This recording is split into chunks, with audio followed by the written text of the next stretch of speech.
Hey there, Soul Shines. It's Michelle here, and I'm inviting you to wake up and live. And today I want to talk about some of the challenges of being an empath and what we can do about it.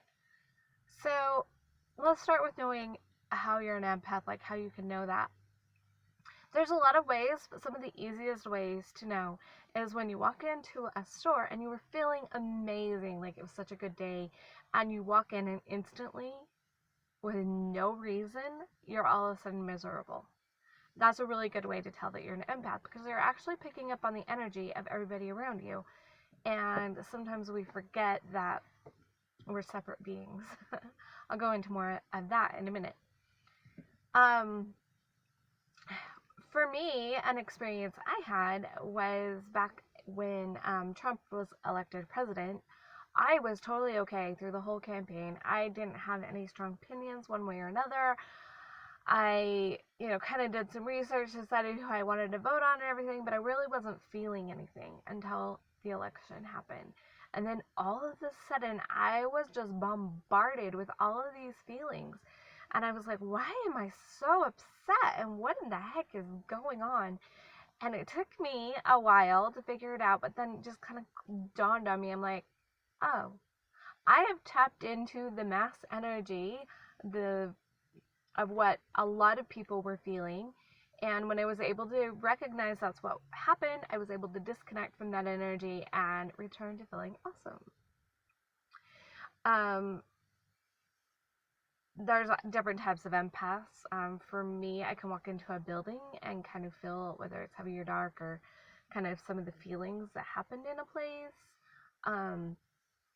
When I walk, everybody can be an empath, and it's one of those things where you walk into a room and you can tell somebody's been fighting because you feel the energy. Empaths a lot of times don't realize it's not their own feelings. So what brought this whole conversation on was last night, for the first time in quite a while, I got on social media. And every time I would read any of the threads about the coronavirus, all of a sudden, I was flooded with fear. And it was pretty crazy, and it would get worse each time I would read one of these things. And I hadn't been feeling any fear up until that point. I was just like, okay, it's a virus, you just be careful, just like you do with the flu and everything else. Kind of a little frustrated at some of the choices being made. Like, I just barely started being able to go back to church a couple of weeks ago, and now our church has been canceled for who knows how long, and that's a little frustrating because I'm like, I just went back. Wondering what's going to happen, because my kids' schools, they're doing some training so that all of them can go virtual, so that in the case, if they decide to shut down the schools, they're going to go virtual. There is a school district already shut down up in the next county over. So there's some pretty crazy things going on, and I'm like, I just know how they're going to affect me. I've been feeling a little fear and concern about our financial situation and how this is going to affect that, and our grocery situation, because we've been kind of living not quite paycheck to paycheck with the whole grocery thing. So there's been some concerns, but I didn't have that big fear until I went on Facebook last night. So there was a thread in a group for energy healers and empaths, and I read through a lot of the comments on that, and one person talked about how she had made a live video for a clearing. So I went and watched that clearing, and I was able to disconnect from all the fear, and I wanted to talk to you about it and some of the ahas I've had because of it, and so give you kind of some insight and maybe a tool. Gotta look at the time because I do have physical therapy in 15 minutes, so we don't want this video to go that long anyway, but I've got to really be careful. So, the first thing she did in her healing was make sure that people were grounded, both into the earth and into the heavens with God, and that, which I tend to do it the other way around, but I was okay following her directions because it was... That was fun! Sorry. There's my big hand. Oh, that was funny. Okay, so just really getting grounded. Actually checking in with your body to see if any organs or chakras need to be grounded, which was kind of fun and made a huge difference. Was able to really do some work with my knee with that. I liked that. And then one of the things to do is like through the grounding, letting go of negative energy and stuff like that. And then she did this thing that I think is key, especially for empaths. It gave me some great insight as I was thinking about what to say in this video. She said to imagine a sun above your head, and inside that sun is a big magnet. And the magnet is magnetized only to your energetic signature. It's only to you. So, you're going to have it cleanse anything that it pulls back. But when you turn that magnet on, it's going to suck in everywhere that you have left your energy. Everywhere that you left your energy because of fear. Everywhere you gave your energy to somebody because you loved them and you wanted to help them. Everywhere you have left your energy in the world is going to suck it back in, and it's going to magnetize it and bring it back to you. And you're going to imagine it going through like some kind of cleansing water or anything that's going to clean it so that it comes back to you clean and whole and collects in the sun. Then when you feel like it's all there and it's filled up, then you like let go of the little like ripcord thing so that it fills into your body. So you make sure you feel it filling in, and you kind of ground that energy in, and you make it a part of you. And that's when I finally started feeling good. It wasn't just even letting go of the fear. I mean, I did continue to follow with her little, she addressed 3 different types of fear that were happening. And I went along with them because I was like, even if I don't necessarily resonate with it, it's not going to hurt anything to go with it. So I went through the things. I definitely resonated with some of them. But the thing that really, really was helpful to me was pulling back in all my energy. And I think that's something that happens because you may have heard the phrase, nature loves a vacuum. So I spent so much time trying to fill up my space with light and send out light from myself. But I still had all these places where I had left my energy in different spots, and it left a void. And when there's a void, it will fill in. And the light was great, but it really wasn't something I can consistently keep up.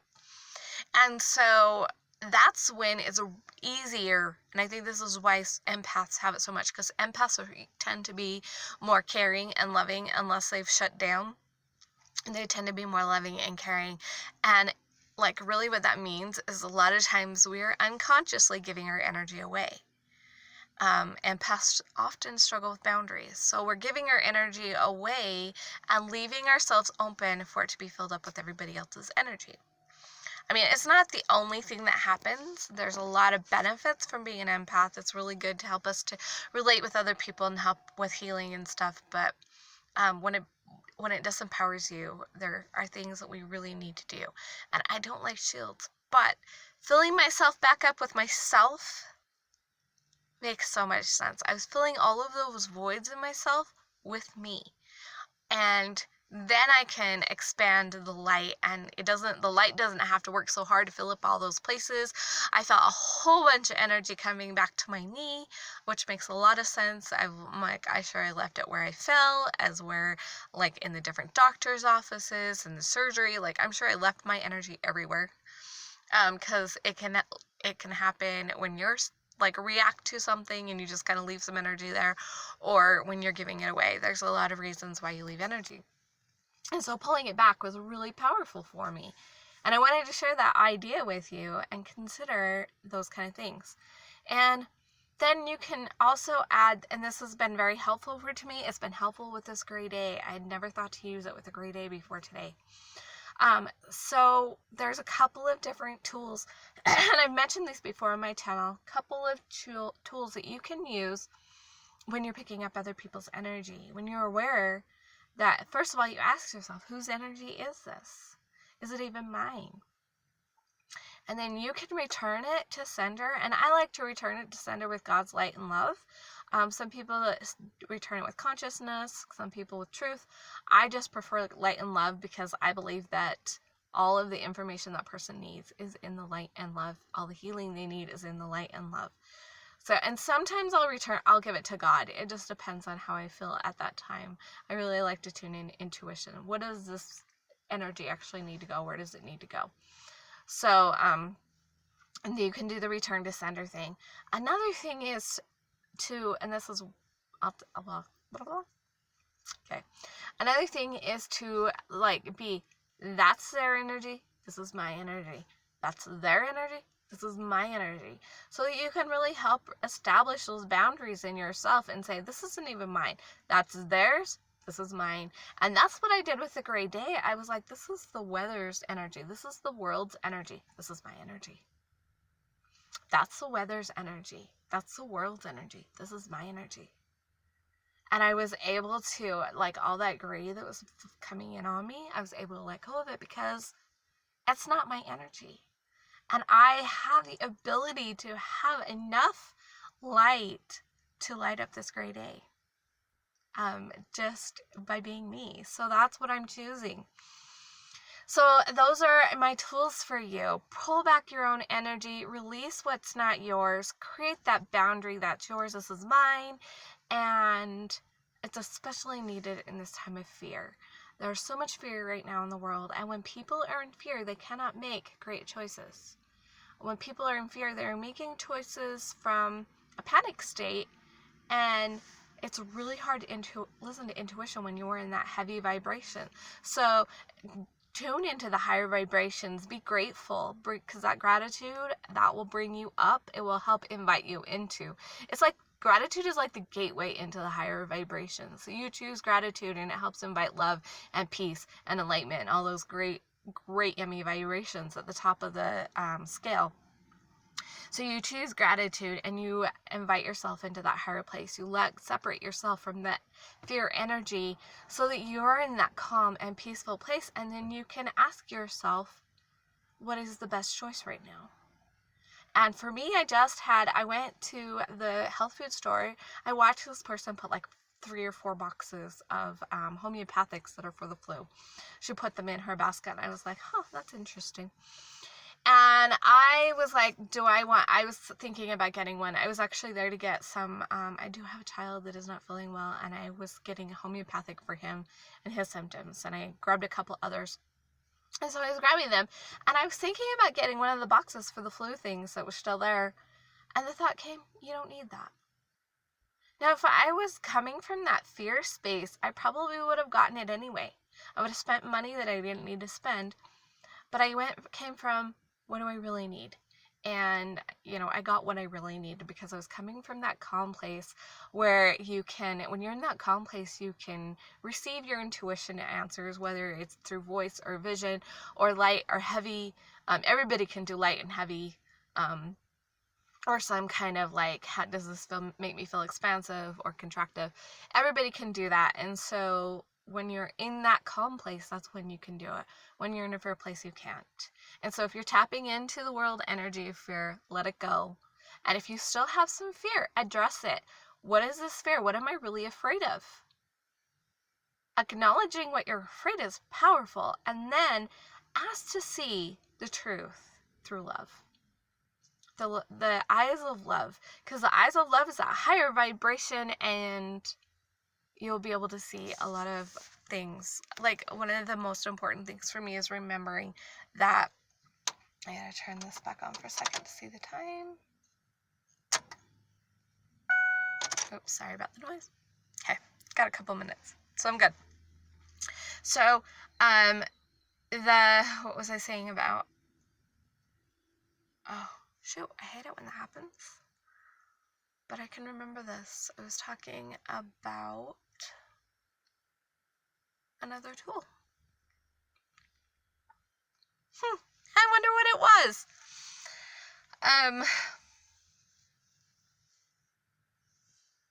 The eyes of truth and recognizing your fear. So, the golden timing. I love this concept of golden timing.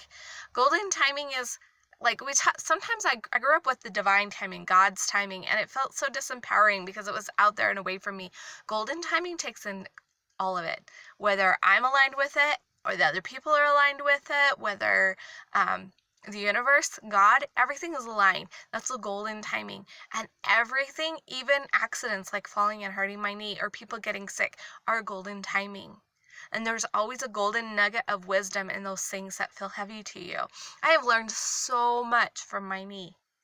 And I have learned so much for this crazy virus and this fear of losing my mom, because my mom's been kind of sick, and whether I know it's not the coronavirus, but at the same time, it's pneumonia that kills people. And my mom has had pneumonia before and already has respiratory things, and she's 76. So a little fear comes up. So I asked myself, because that didn't clear out when I let go of everything else. And that's what I'm talking about, is you've let go of everything else, and then what's left? That's what you work on. And because you can't heal everybody else's stuff, you're just going to have to let it go and send them lots of love. And so I was able to say, this is what I'm afraid of, and this is why I'm afraid of it. And what is the truth? And the truth is that she's not going to die unless it's her time to die. It's impossible for her to die in any other way. When she either chooses it or it's just time, whatever, I don't know how that works, but it's not going to happen unless it's divine timing or golden timing, when everything is perfectly aligned with it. Whether you're aligned with something negative and you have some things to learn and recognize those things to clear, or you're aligned with amazing positive things, everything happens in golden timing. And so that's the real truth. So when I ask, what am I afraid of? And then I can look at, everything happens in golden timing, and I have exactly what I need in this moment. I have exactly what I need in this moment. I have whatever nutrients my body needs to be alive right now. I have my joy and my peace right now. I have my crutches so I can walk into my physical therapy as soon as I end this right now. I have everything I need in this moment. And sometimes I think we get panicky as we think about the past or the future and forget that in this moment, you're okay. You have everything and it's perfect. And if you're not feeling well, you have something to learn, and or people around you have something to learn. But there is a golden nugget of wisdom, and there's golden timing in it. Whew! I put so many different ideas into this video. I hope that you find amazing golden nuggets of awesomeness. I am going to go in and do my physical therapy and hope that I have improved some more, because let's see, Monday I was at 71 degree bend, and Wednesday I was 76, and Monday I was putting 120 pounds of weight on my knee, and Wednesday it was 150, so I'm really excited to see what's happened next. Am I staying the same? Have I gone backwards? Have I improved? I'm excited to find out. So, remember everybody to let your light shine so bright, big, and beautiful, and I said that totally backwards, but that's okay. I love you guys, and remember to be you, not everybody else. I'll see you guys next time.